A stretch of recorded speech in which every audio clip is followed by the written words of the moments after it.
Est-ce que le fait que la Torah ait été traduite en grec est une bonne ou une mauvaise chose? Peut-être ainsi les gens ont réussi à mieux étudier puisque c'était traduit. Nous allons voir ça de suite. Comme nous l'avons dit dans l'épisode précédent, Alexandre le Grand, avant de mourir, a partagé son royaume. Son royaume a été partagé principalement entre 4 généraux. Nous allons en retenir que 2. Talmaï et Silikus.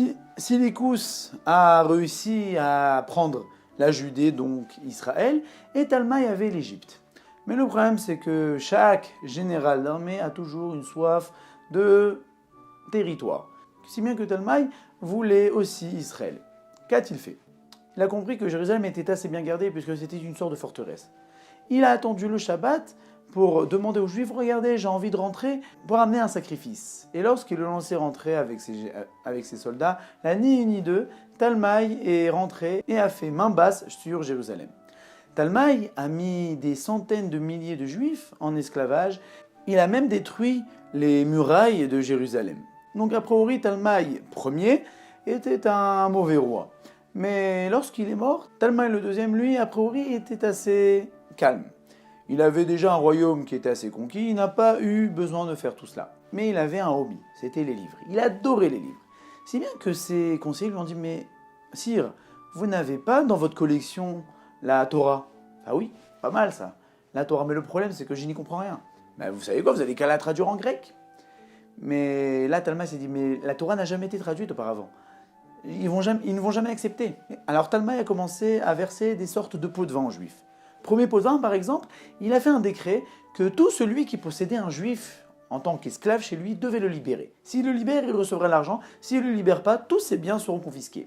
Il y a eu plus de 120 000 Juifs qui ont été libérés en très peu de temps. Ensuite, il a donné de l'argent pour les Kohanim, pour les prêtres, pour le temps, pour rénover, pour retaper un peu le Beth Amikdash. Et ainsi de suite. Il a essayé d'amadouer peu à peu les Juifs. Après avoir fait ses pots de vin, il envoie une lettre au Kohen Gadol, au grand prêtre, qui était le dirigeant des Juifs à cette époque-là, pour lui dire, regarde, envoie-moi un Sefer Torah avec 72 sages, par rapport aux 12 tribus, 6 sages par 12 tribus.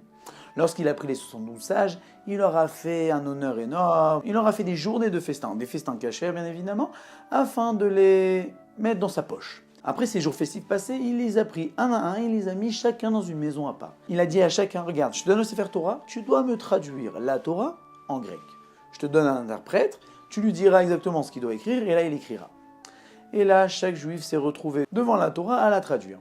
Mais le problème, c'est que dans la Torah, nous devons traduire des passages, il se peut qu'il y ait des mauvaises compréhensions. Si bien que chacun s'est dit dans sa tête qu'il devait changer et faire des petites modifications. Mais le problème, c'est que si un fait une modification et l'autre ne le fait pas, alors là, ils vont comprendre qu'il y a eu un problème et là, ça peut l'énerver. Mais Baour Hashem a fait un miracle. Comme dit la Masechet Megillah, le traité de Megillah, que les 72 sages ont fait les 13 mêmes modifications de la Torah, si bien que lorsque Talmaï a reçu la Torah avec la traduction, il a vu que c'était tout à fait identique. Mais ce jour-là était un jour sombre. C'était le 8 Tevet que certains jeûnent ce jour-là parce que la Torah était traduite en grec. Pourquoi c'est si malheureux? Une des raisons, c'est que maintenant les Juifs vont se dire, si la Torah était traduite en grec, plus besoin de se casser la tête, plus besoin d'apprendre la Shona Kodesh, ils ont commencé à se rapprocher de plus en plus des Grecs, puisque chez les Grecs, il y avait aussi la Torah. Et là, c'était le début de l'assimilation. Et le problème, c'est que les Juifs ont commencé peu à peu à s'approcher des Grecs, à aimer leur sport, à aimer leurs Jeux Olympiques, à aimer les théâtres, à aimer leur culture, à se dire, bah ça va, c'est pas si mal, c'est beau. C'est la culture du corps, la culture de l'esprit. C'est pas des barbares. C'est pas comme les Perses qui pensent qu'à la guerre, qu'à manger, qu'à boire. C'est des gens éduqués qui pensent à réfléchir, la philosophie, le sport. C'est une bonne culture. Et donc du coup, les Juifs ont commencé peu à peu à lâcher la Torah. Comme le dit le mot grec, en hébreu se dit Yavan. Yavan s'écrit Yud Vav Nun Sofit. Pour nous dire que la Grèce s'est installée peu à peu dans le clan Israël. Pourquoi? Parce qu'il y a le Yud d'abord, c'est petit, le Vav est un peu plus grand, et le Nun Sofit est encore plus grand, pour véhiculer cette idée que les Juifs se sont fait peu à peu assimiler, sans se rendre compte de l'erreur qu'ils ont faite.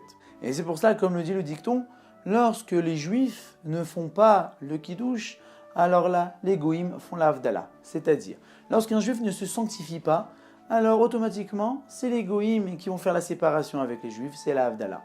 Si bien qu'après la dynastie des Talmaïm, la dynastie des Silikus, qui ont eu du mal à digérer le fait que les Talmaïm leur ont pris Israël, alors se sont vengés et Antiochus, le roi des Silikus, a réussi à reprendre Israël et a commencé son règne. C'est accompagné de décrets et de pogroms pour les Juifs qui se trouvent en Israël. Mais ça, nous allons raconter dans le prochain épisode.